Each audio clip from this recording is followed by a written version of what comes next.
Hey, what's up, guys? It's Akshay from AS Learning and Scriptage. Navratri is going on, and each day of Navratri we have a unique color associated with that day, and it signifies a lot. So I thought of creating something for my love for Navratri and our love for Navratri from Scriptage.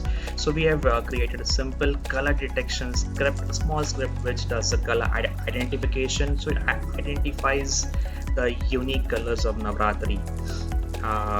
Here you can see it's white, then it's red, it's blue, green, yellow. So in this way, every color of Navratri gets detected. So this is a small tribute from Scriptage and AS Learning for Navratri.